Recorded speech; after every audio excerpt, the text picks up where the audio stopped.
U.S. Marine Corps Silver Star recipient, Jason Doran.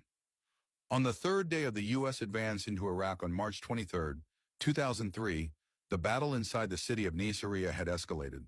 Marines had been told the locals would be greeting them with flowers, but instead had fought a rolling battle since early morning against a determined enemy.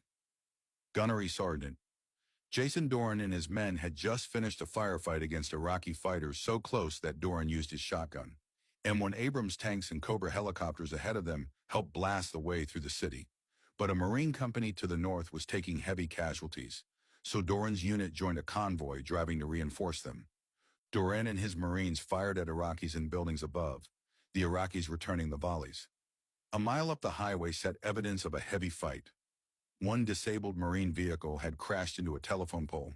Another nearby burned furiously, rocked from explosions within. Dead Iraqis littered the road, and in one building, 20 Marines fired as they tried to wave down the convoy. Doran exited his Humvee to see what had happened. A corporal shouted over Iraqi rifle fire that the unit was okay, and Doran promised to return for them shortly. As the convoy reached the Marine unit further north, Doran was appalled by the carnage and destruction. 3 burning Marine vehicles belched in oily, choking black smoke. Dead and wounded Marines were being moved to a casualty collection point. Body parts and pools of blood, along with destroyed pieces of equipment, lay scattered around the burning vehicles. Enlisted men were firing back from wherever they lay. Lieutenants were trying to find their platoons. Doran knew where one platoon was located, and he knew someone had to go back and retrieve them.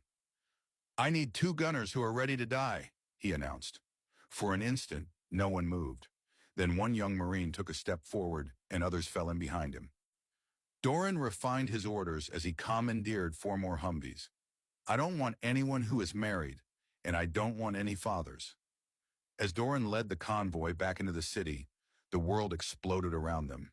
Seemingly thousands of AK-47s and RPGs opened fire on them, but Doran's Marines returned fire with a vengeance. His young gunners pumped out rounds non-stop from their squad automatic weapons, the most powerful piece in a rifle squad. The vehicles were wreathed in smoke and flame as they raced down the highway, firing in every direction. With Doran directing, his driver jammed the Humvee next to the tenuous Marine stronghold. The scene was chaotic as Marines exchanged fire with Iraqis across the street. Then, to everyone's amazement, Doran got out of his Humvee with an unlit cigarette hanging from his mouth. He approached his driver for a light, who said, "No." So Doran got a light from one of his gunners in the back of his Humvee. "If I'm killed, they'll fight harder," Doran explained afterwards. "And if I live, they'll know everything is cool." He stood next to his Humvee as the Iraqis continued to shoot, then turned and walked into the house to retrieve the Marines. "Time to go," he announced, and the Marines headed for the door, many down to their last M16 rounds. Doran went upstairs to be sure the top floor was clear. "Get into any vehicle," Doran shouted, and the Marines mounted up.